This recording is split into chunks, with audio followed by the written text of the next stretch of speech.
Bonsoir, Jean. Good morning, everybody. Yes, we are ready to start this session, Jean. Thank you. Thank you. Bonjour, Selma. Bonjour à tous. Hello, everyone. Thanks to everyone for being here today, tonight for us, but this morning for you there. This is the first time, actually, we got the pleasure and we're honored to get this common session with the CEOS and with those Pacific Island countries and territories representatives here in the room. Thank you so much for everyone for arranging this. And I will directly leave the floor to the CEOS for those opening remarks from head of CEOS. So please, Selma. Yeah, thank you very much, Jean. Again, welcome to this specific and unusual joint session between CEOS and OGS.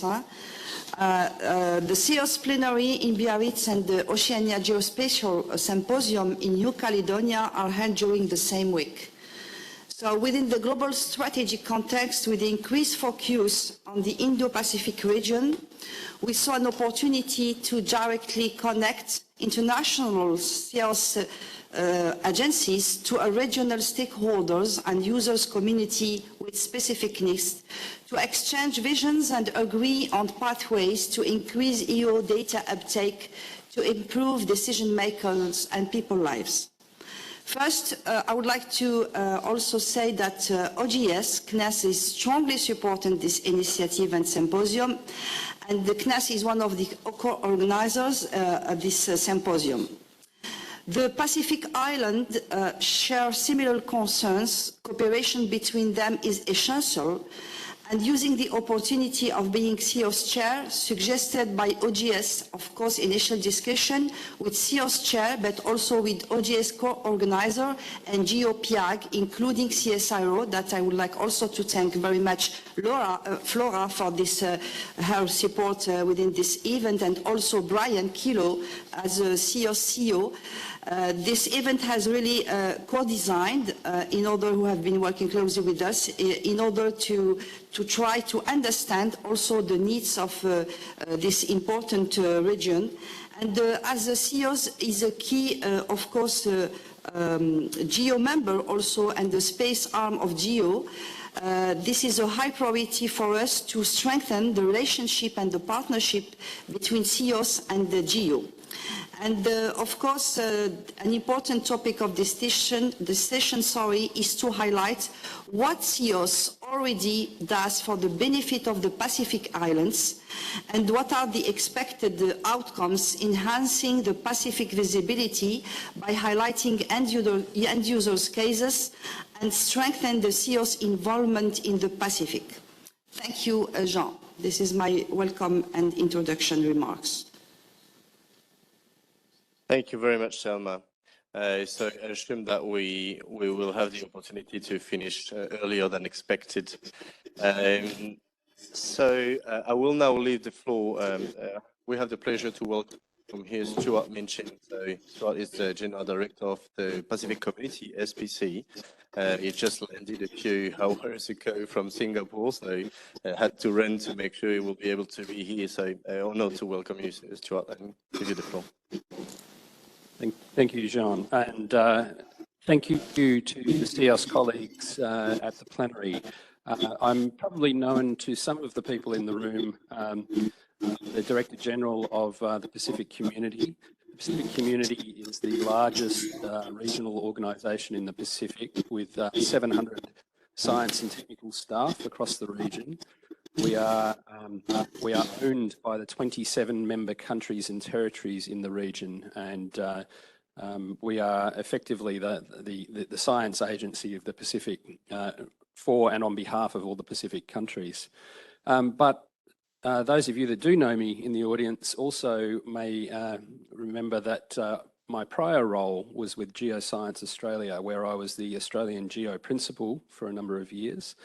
My team were responsible for the development of the Open Data Cube and the development of the Digital Earth Australia capability. I then led the project to develop Digital Earth Africa, and we are now in the process of developing Digital Earth Pacific.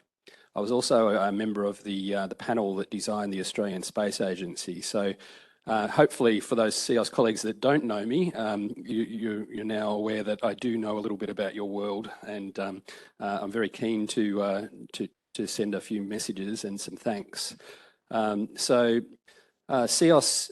is incredibly important for the world of Earth observation, but also to our region.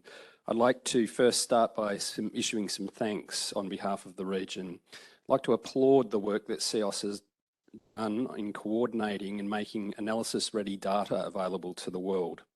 This is incredibly important, and without this, we would not even be able to consider the development of tools such as Digital Earth Pacific in the region. So thank you, CEOS, for that work, and please keep up the good work in developing analysis-ready data. Secondly, I'd like to specifically acknowledge the incredible support of Brian Kilo and his team in supporting not just the development of Digital Earth Pacific, which he's very active in, but also Digital Earth Africa, and even the advancing the use of the Open Data Cube globally. So you've done some great work. There's lots of engagement and use and utility for the Pacific already. But I'd like to leave you with a couple of observations about what more could be done. One of the big issues our region suffers from is a lack of acquisitions from your major sensors, including the operational ones like Copernicus and Landsat. Our blue Pacific continent is made up of 98% ocean and 2% land, and is often seen as an opportunity to save some battery power, and sensors are turned off when overpassing our region in many cases. What I would plead for is that perhaps and there's an opportunity to acquire slightly less images of the already well-covered continental US and European coverages, and perhaps deliberately capture slightly more images across our region, which would be transformative in making the available data in our region much more useful, and would have minimal impact on loss of information across other parts of the world. So a plea from me is to turn on those sensors when they're passing over our region, and don't view the 98% ocean, 2% land as an area of low priority, but one that is of high priority, because you could have a huge impact on our management of this region by acquiring more regularly. The second issue I'd like to highlight is that many Pacific islands are affected by cloud. We attract cloud, and the islands themselves attract cloud. So radar coverage is extremely valuable in both the ascending and descending phases. But it's very rare for us to get both, and coverage is often patchy. Again, a few less acquisitions for those well-covered areas of the world and a few more for our region would be transformative in giving us the data that we need to manage our region and deal with the impacts of climate change. Lastly, our region would really benefit. The ideal kind of solution would be to occasionally get high-resolution coverage, perhaps once a year or once every 6 months, of our islands in our region, with and supplemented by more regular medium resolution coverage, as I've just mentioned, more regular overpasses, sensors turned on when they pass across our region. And the combination of that regular temporal coverage from the medium resolution and an occasional update of high resolution data would totally transform this region's ability to monitor the impacts of climate change, coastal inundation, coral bleaching, a whole range of issues that are addressing our region at this point in time. So I'll leave you with those comments. We really value the support that CEOS provides already. We really value the analysis-ready data that you provide, but we do suffer from a lack of available images across our region because of a systematic approach to save battery power when satellites are passing over our part of the world. And the plea is that you could make a difference, CEOS, in adjusting that acquisition strategy. Please do. The Pacific needs it. Thank you. Yeah. Thank you very much, Stuart. So what we wanted also to propose you is to make sure that you had some really concrete examples of why we do need these kind of data sets, really useful for our territories. We are a continent, like a blue continent, so we mainly only have water and a few landscapes to take care of. So it's getting complicated to cover these islands without technologies different than satellite. So satellite is a real solution for us. So I will now lead the floor to Vani from SPREP. So Vani, if you please, I will share the screen, and if you can just present yourself before. Thank you, Jean. Bulavinaka to the CEOS team connecting virtually, and thank you, Dr. Minchkin, for your speech this afternoon.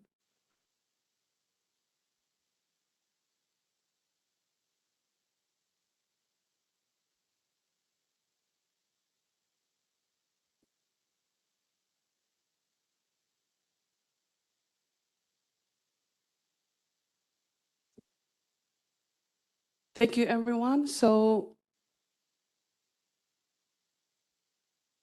just on the slide, these are views of the Pacific Earth observation community as per the discussions that we had earlier this week. As you all know, we had breakout groups and we had 3 main thematic areas that were discussed in terms of the needs for the Pacific. Just the outline of the discussions that we had this week was on territory knowledge, on water resources, and on wetlands. So from the outcomes from the meeting and the discussions that we had on Tuesday, there were 2 main areas that we had picked out and to address the question of why, what, and how in terms of predicting trajectories for the evolution of coastal environments using data sets. So this is basically on what data is available in the Pacific and how we can address these questions, and data set that we will also need in terms of satellite imagery.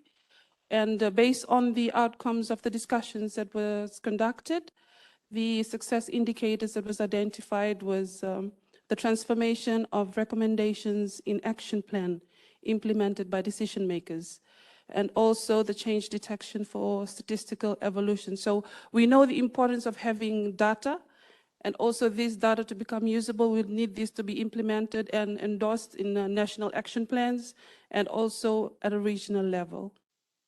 And pardon?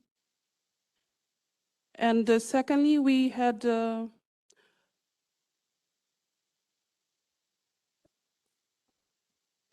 the second part was on territory knowledge. So we had picked out a question on organizing a best practice benchmarking for water resources management using EO and GIS tools. Pardon me, it's water resources, not territory knowledge.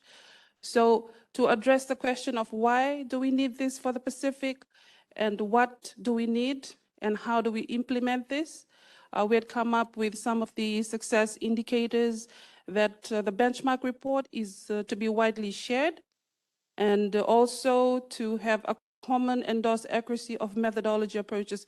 We know that this is important, and to have this standardized at a regional level so that this can be implemented at national level as well. And the number of people with access to good quality water data and within the standards and the guidelines. So this is also one of the outcomes that we require for this to be addressed at national level and regional using observation and GIS tools. And lastly, in terms of wetlands, we had addressed on building a regional initiative dedicated to wetlands monitoring in order to share resources and results. So in order to address the 3 questions, the participants had come up with some of the successful indicators on sharing a common agreed method for wetland health and conservation. As alluded to in the other 2 thematic areas, it is common to have a standardized and a methodology for the region, and these can also be implemented at national level. Second, we also agreed that a number of countries who can join the initiative. So this will strengthen the participation of the communities, of the local communities. And this will also give our leaders more I guess, in terms of making decisions at the international level and in terms of multilateral environment agreements that they have. This will give them a good backing in terms of having their countries to be members and who will join this initiative. And also the number of new protected wetlands areas monitored with common tools and product. I think this is also important. And this will also give rise to having this updated in the protected area, world protected area database that is updated globally, and also it will enable us to have an idea of the protected areas that is out there within the region. That's the end of our first session this afternoon. Thank you.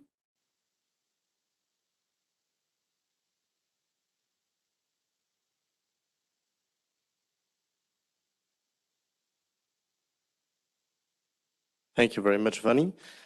So that was once again the outcomes of the workshops we led with the world community. So basically the best message to be given here is that with the community we raised the main needs that we really have all around the region, and we really aim to lead such regional projects to make sure that we can share both knowledge and resources and work better together. And this is also directly addressing the point that has just been raised by Stuart about the data sets. We definitely need to address them. So I will now leave back the floor to the CEOS and let you go on.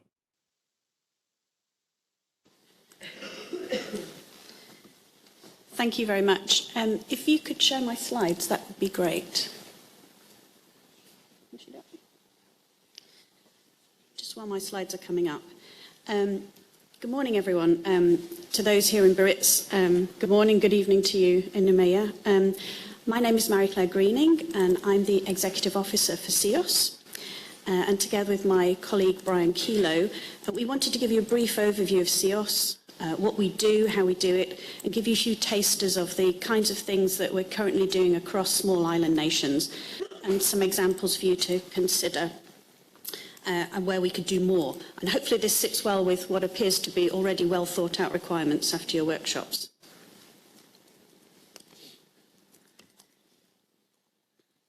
Can I just check you can see my slides over in Noumea? Yes? We do not see the slide. Yeah, okay, it's okay now. You see them? Yeah, okay, great, thank you.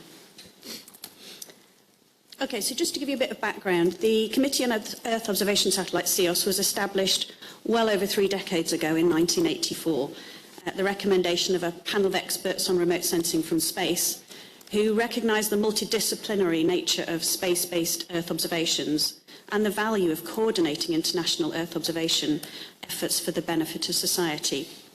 To this end, the original vision for CEOS was to coordinate and harmonise Earth observations to make it easier for the user community to access and use satellite data. And 38 years later, data user communities worldwide and the value of sustained space-based Earth observation data and measurements for societal benefit continue to be the driving priorities for CEOS.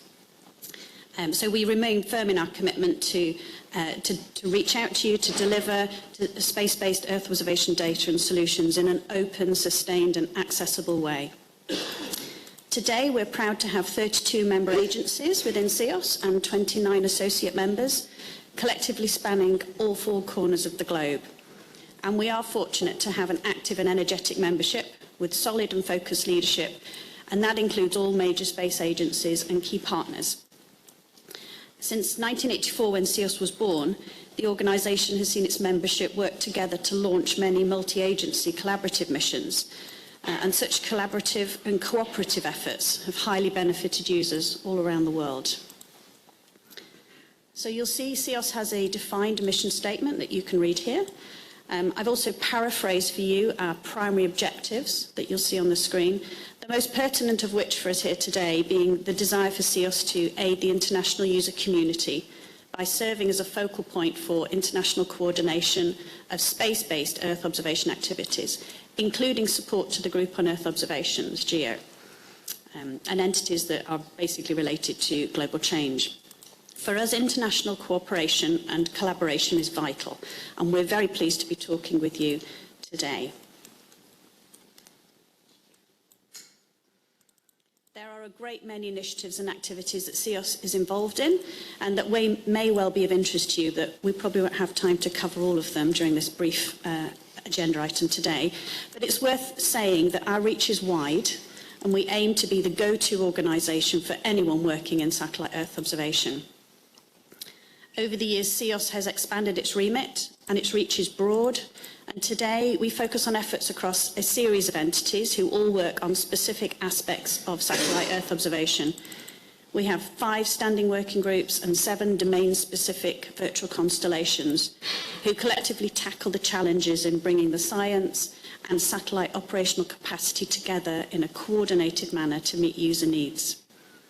We also have a suite of focused ad hoc and task teams that have a shorter longevity and narrower remit as required to ensure that we can dynamically address any change in external priorities and requests. All CEOS entities are led by member agencies and associates on a best efforts basis, and together they cover a vast spectrum of topical areas, connect with many external and international bodies, and respond to many daily requests for advice and support. We also have a well-defined governance mechanism to access external requests coming into our organisation. And that's all managed through me as the CEO and as the custodian of the governance and processes for CEOS. So I am your go-to for any inquiries. We have member agencies already working within the PIAG in the region, such as CSIRO, GA, etc. So they are also a link in to us. CEOS is also a participating organisation in GEO, who we generally rely on to establish and maintain communication links out to the user community and to assist us in defining user needs and thus any action required by our membership.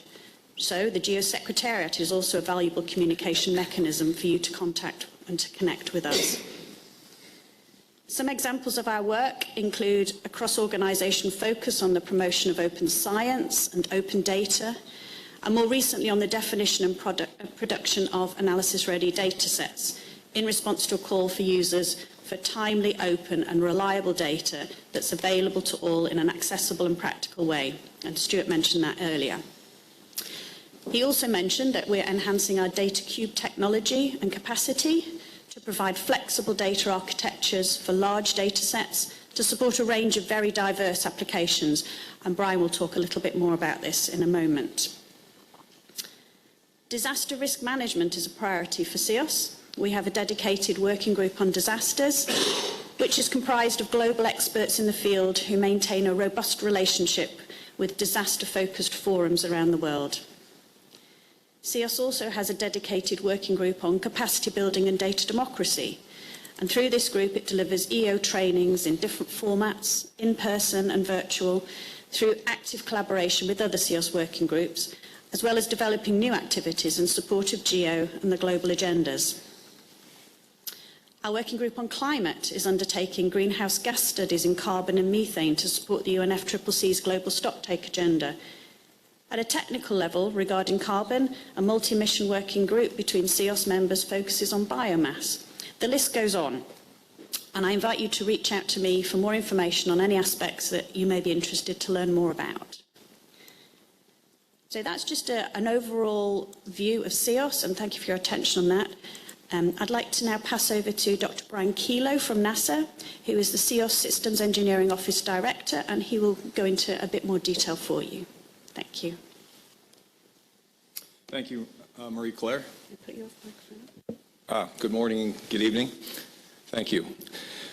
As Stuart mentioned earlier, CEOS is quite active in an exciting new program for your region in Digital Earth Pacific. And we're part of that since the very beginning. We're now part of the interim steering group, which has been around for a few years, and we've taken an active role on a weekly basis, interacting with the folks at SPC, and we're excited to continue that activity. We have worked on a number of user applications to support the region, and as I suggest, we have biweekly meetings with the technical team to look at applications, conduct workshops in the region, and develop some gap analyses, which I will show you next. One of the challenges in your region, as Stuart suggested, is it's very cloudy.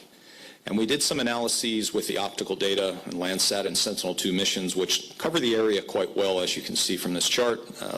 You get 2 of each for Landsat and Sentinel-2.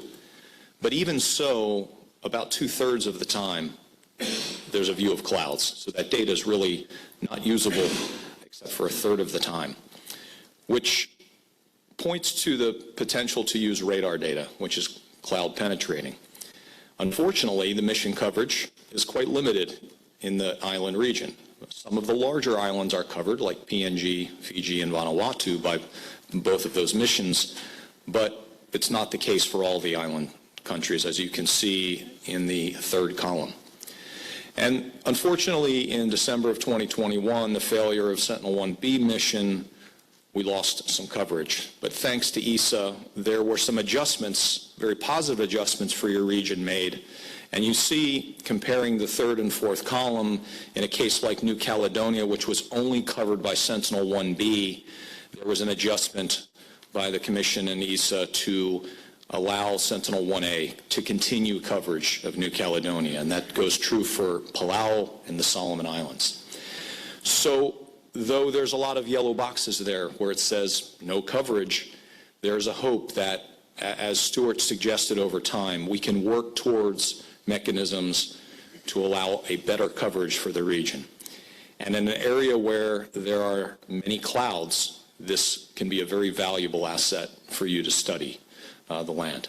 And we're excited about Sentinel-1C, which will be the replacement mission for 1B, and that will be launched very soon. So just to give you an idea of a few interesting applications for your region, and these were compiled by some of our CEOS colleagues that are working in this area. One is a coastline change application. If you look, and this is an example in the Maldives, if you look in the center, you can see 2013, and then to the right in 2021, this is probably the opposite of what you would typically expect, but this is actually an accretion or an increase in the area surrounding this island. And so being able to study the details of this, what are the tidal lines, what can we expect for coastline change, it's an interesting thing that we can accurately study from space.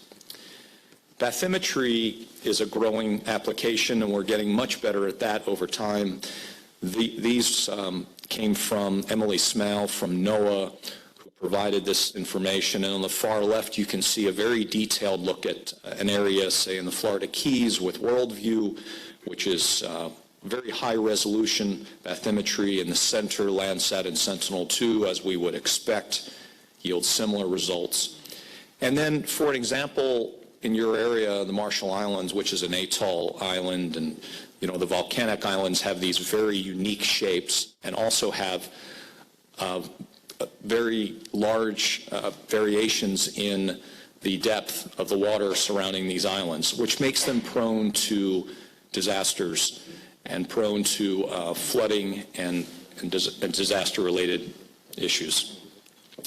So I want to end by suggesting in a little more detail what we can do for you. Some of these things we're already doing, but just to reiterate that we will continue to support you in this area. So we're involved in other Digital Earth initiatives. Digital Earth Australia, I'm sure, Stuart, you've got plenty of connections back in your land, so I don't need to speak for that one. But we're active in helping Digital Earth Africa. We're part of that steering group. Digital Earth Americas is a fairly new initiative that we're talking about. And those activities and those advancements that occur within those other regions can easily be brought to the Pacific for your advantage. Analysis-ready data is something that this group in CEOS has started and has become quite a passion for many of us. We will continue to do that, and we're excited about expanding that to water and ocean as well. Coastline change, bathymetry, there are many more applications that we can help you develop for the region. And if you have those needs, we can find the right people in our community to help support that. Interoperable data use is something that we're quite good at finding ways to do this. And so things like Landsat and Sentinel-2, we've become very good at pulling those together. And in your case, we can do that to find non-cloudy pixels. But something Stuart mentioned in his intro today was the integration of high-resolution data. And as that data becomes available, pulling that together simultaneously with the optical missions that we know that we use often, or even this, Sentinel-1 radar or ALOS, all of those missions interoperably with some of these new data sets can be a challenge, and we're making great advancements. And then finally, disaster response. In your region, as you saw, the coverage is not great at all times, but in times of disasters, when there is a need, we can push on our agencies to improve that coverage, and examples would be Sentinel-1 and Novastar in times of need. So that's all I have. Thank you.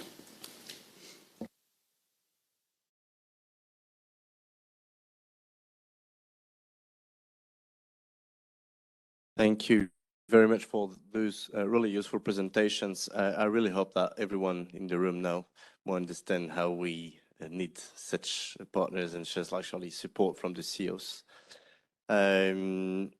So the next step is about presenting you the outcomes of our GeoTrack session today. Just a few words on that. Stuart had to leave. We will be talking about the geo and the real link with the Pacific Island countries and territories. So I will welcome in the stage Halalele Kaitika. She's the CEO in the Lens department, and she's part of the representatives of the region, so the Lens from the Tonga government. Just a few words to make sure that everyone online understand the fact that we raised the three projects that has been proposed to you before. So we did everything to manage that. We had to address many different topics. So we had those technical presentations. We had these GeoTrack discussions today, and actually we began the week by designing some projects that the community wants to lead together at a regional scale. So you had a presentation of 3 of those 6 projects that will be led.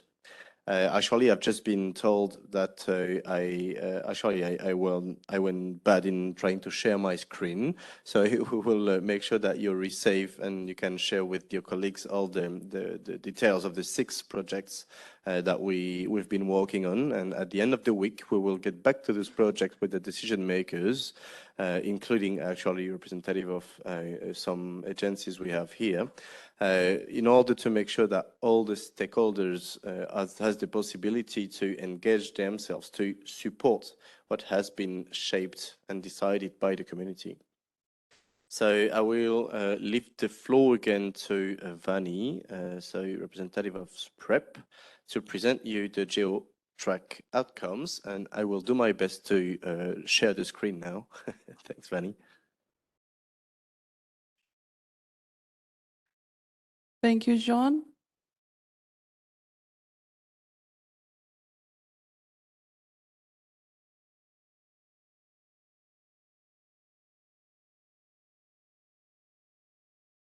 Can you see our screen? Yeah. Yes, we can. Thank you.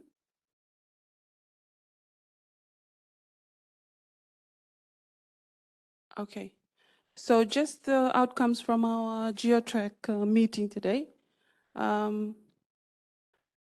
We had come up with, first of all, we'll just discuss on the vision of PIEG, which is the Pacific Islands Advisory Group. It's a temporary body within GEO. So the vision, the way forward was, what should PIEG transition to and when? What is the status of PIEG now and what needs to happen? And how do we strengthen links with GEO activities and program?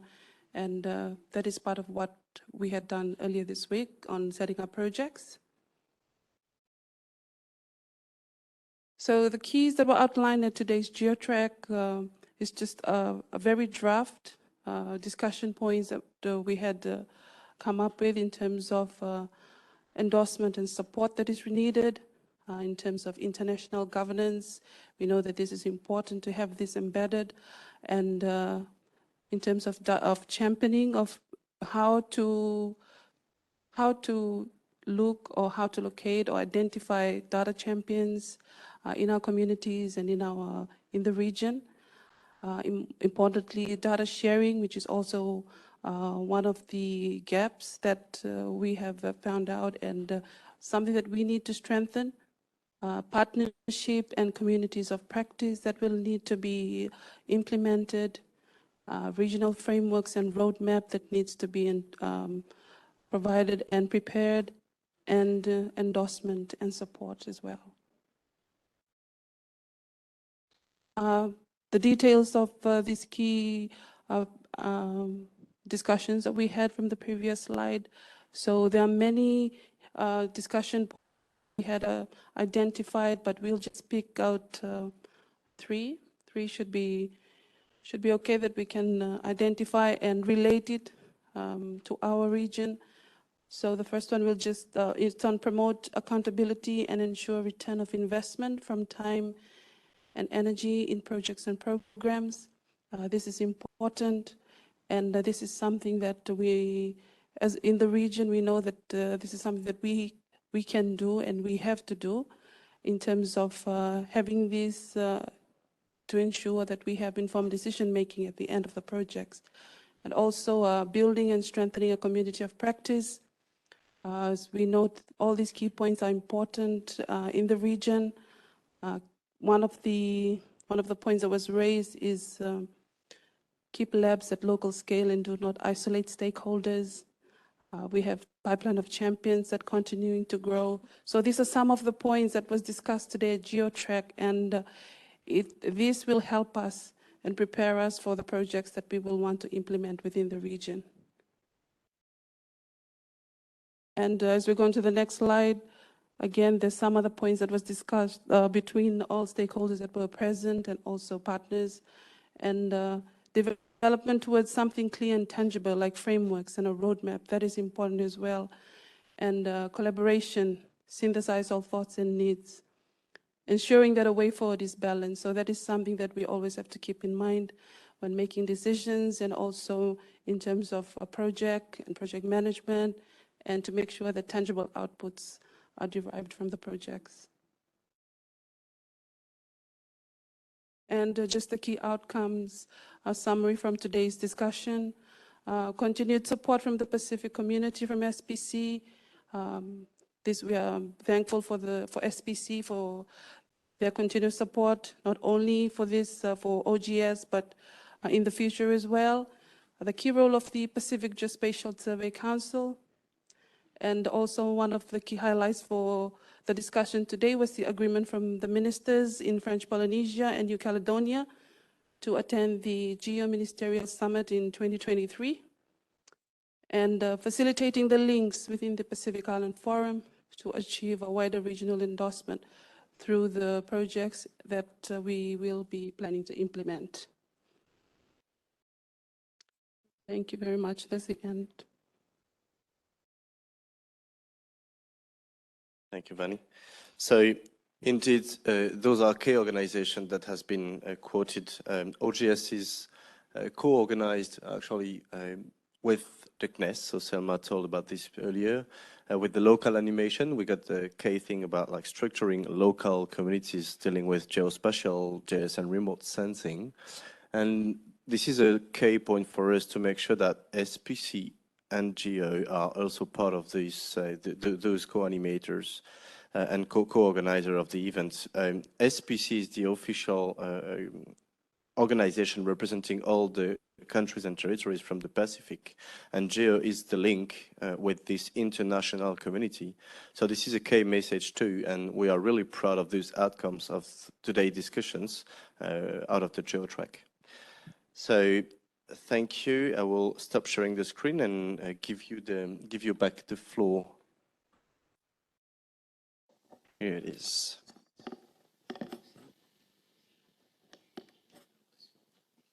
Thank you, Jean. Thank you all for this very interesting session. And we see, we highlighted the fact, the importance of the interconnection between the stakeholders, user needs through the OGS that you are now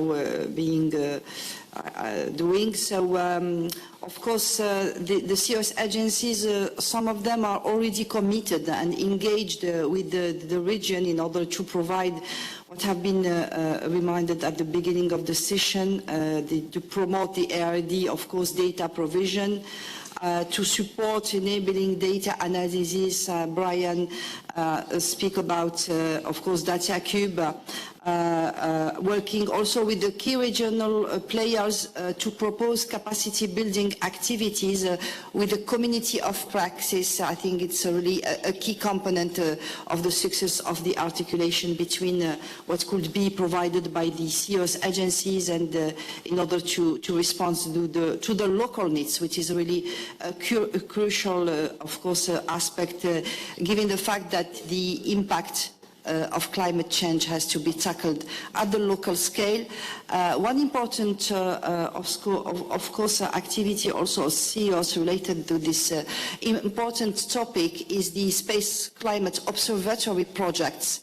I think you had a dedicated session during the OGS, and there are many of those projects dealing with the three main thematic topics that has been presented at the beginning, specifically on water resources, territory knowledge, of course, and wetland. And this is showing how we can co-design and co-build some specific, of course, indicators by the local actors and players, given the fact that this co-design and the co-building is one of the important also aspects of the Space Climate Observatory, as already mentioned by Brian for the DataCube, in terms of infrastructure.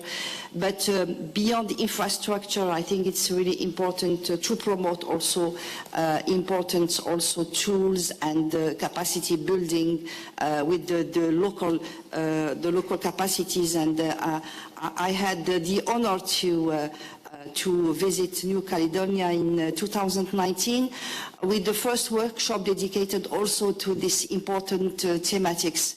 And we noticed the excellence also of the activities, the institution, universities, and private sectors involved all together in order to build those capacities and building. And this is really important also aspect of CEOS within different working groups that was also highlighted during the first day of this plenary. So I think today this is just the beginning of the story. This is an opportunity to have this joint session, and we are expecting from CEOS to pursue, of course, the collaboration through GEO, through the PICT, which is really important with the international EU community to improve direct connections between PICTs and the international CEOS community. And we are also expecting to contribute to any side events or sessions in relation to the Pacific at Geo Week 2023, as mentioned in the previous presentations. So this is, again, not the end of the story. This is the beginning one. And we have to pursue. And I would like, before leading the floor to other comments from CEOS agencies, to thank the organizer of the session, in particular Jean Massenet, Flora Kerbra, and Marie-Claire Willing, and Brian Kilo for making this event really possible. So perhaps I lead the floor to CEOS present here, if any comments or intervention. Noah, please, Steve. Thank you, Chair, and thank you, community out in New Caledonia, for being a participation in this. And I'm Steve Volz from NOAA, member of the CEOS, and having heard the clear example of the need for better imagery high-resolution, cloud-free imagery on a repeating basis. I have a different question related to, that's one of the many products or many information products that are available from CEOS agencies. There are others, such as Coral Reef Watch, ocean color observations, sea surface altimetry, ocean winds, and the like. And I'm wondering, is there a collective way for your communities to provide feedback to us individually or through CEOS on how those products are working in your region? NOAA, for example, sponsors Coral Reef Watch and produces that as a global product, and we certainly see value of it in the U.S., but I'm not sure that value translates well into your community. So that's just an example, but I'm wondering, is there a collective way that your individual observations or just reflections on the use of those other data products is available or is possible for us to hear? Thank you. This is a good question. I think this is exactly actually the way we decided to organize events such as OGS. So the Oceania Geospatial Symposium aims to gather those possible users of Earth observation datasets. The aim is also to make sure that we can share both knowledge and experience while using such satellite imagery and so on. So I think this is part of maybe the deliverables and outcomes of such events that we should take into account. I am so sorry that actually we did not expect to do so, but maybe this is something that we will do. And from the moment we have all those presentations and presenters here online through those hybrid sessions, we will be able to list all the possible applications that are already ongoing. The way we also made the link this morning, or actually today, with those ministerial levels, so to the politics, is also to enhance the links within the region, and which every Pacific Island country or territory wants to be more involved in all of this, but we still need to understand better who is using what already, and this is kind of a good point of departure. So if we want to go somewhere together, the first step indeed will be to make sure of the kind of estate of what we are already using. So the way we organize the session, we're more likely to share things through plenaries, but maybe we should necessarily try to list many things on what we are already doing, how we use your data sets, and how we would like to use it more and more. This is the way we also wanted to organize this session between OGS and the CEOS. Selma just perfectly said it. This is a beginning of something. So this is exactly the kind of questions that has to be raised. We should have been prepared to that actually, but yeah, this is the first edition, and hopefully we will all meet together next year at the Ministerial Summit, and we will be able to get there more prepared. So I'm just like repeating what the minister just said this afternoon, and he announced like they will be going to the ministerial summit, but more prepared. So maybe something we will work on is thanks to SPC and SPREP and so on, and PGSC support, will be to make sure that we have this kind of useful information for the CEOS. Thank you very much, Jean. I have another intervention from the CEOS. ISA, please. Ivan. Yes, thank you very much. So, Ivan Petitdeville with the European Space Agency. We've heard that Selma had the honor to go to New Caledonia, so like many people in the room, I'm wondering what should I do to deserve to get this honor to go to New Caledonia. But more seriously, we've heard also there are some activities that really can be done at the level of CEOS, and we had in the presentation, in Brian's presentation, examples of things that can be done by the CEOS entities, the SEO and other working groups. We mentioned data cubes, the ARD, etc. There are also some requests that are directly addressed to the space agencies, in particular, being at ESA, I've heard that for Copernicus there was a request in particular to have Sentinel-1 data. So you've seen in one of the slides, I think from Brian also, that at the moment we've got a limited capacity of Sentinel-1 since Sentinel-1B is not cannot be used anymore, so following a failure from last December. But so Sentinel-1C will be launched in the May-June timeframe next year. But still, we have the commissioning phase, so during which we will not be able to distribute data. And then what is important is that we get some official request from SPC for addressed to ESA and the European Commission to get this kind of observation, because it's Sentinel-1 is not used just to do calendar images, but we use Sentinel-1 primarily to serve the Copernicus services. So we got operational services that need data over specific regions. So when we have to modify the observation plan to satisfy additional requests, like we've done a few years ago over the Pacific Islands, we need, it helps us to get an official request from SPC that motivates, that explains why they would like, they would need Sentinel-1 observation over the Pacific Island, exactly which zones and for which objectives. I think it's a compulsory, necessary step. Thank you. Thank you, Evan. Any other comments or questions or information from CEOS? No. Jean, thank you very much. I would like just to say something else.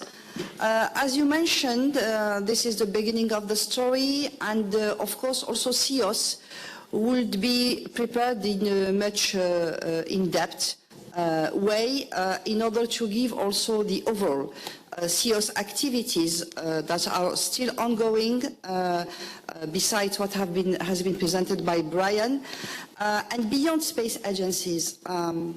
Clearly, in France, we are engaged with many other institutional partners, and this is really important to also complement what could be provided by the space agencies.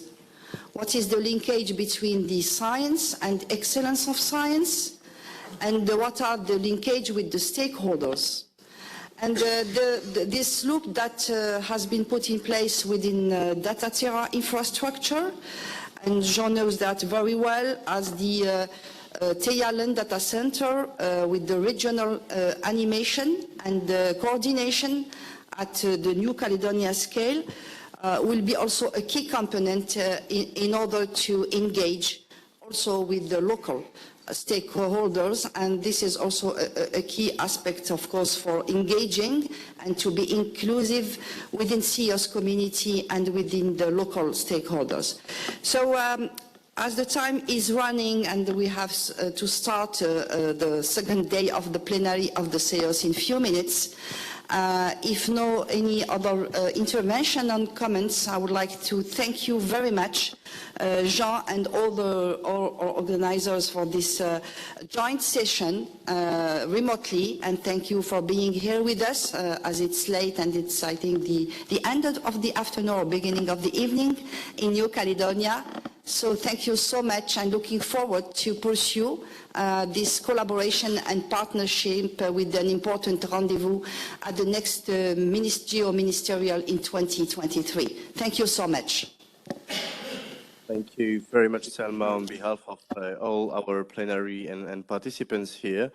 So we'll meet next year there in the Ministerial Summit. But just to answer slowly the question that has been raised by Ise, we will have the opportunity maybe to meet in the Pacific the year after, and then everyone there will have the opportunity to wear same shirts with lighty flowers as we were here, and hopefully we will be really happy actually to welcome you all in the Pacific. So yeah, we will work together in organizing the next CEOS plenary in the places where we ask you for more data. Thanks for that, and let's have a round of applause for all the participants. Thanks for that. Thank you. Thank you, Jean. And thanks for taking time for us. Thank you, Jean. Thank you. And I will send pictures to all of you from New Caledonia. Thank you.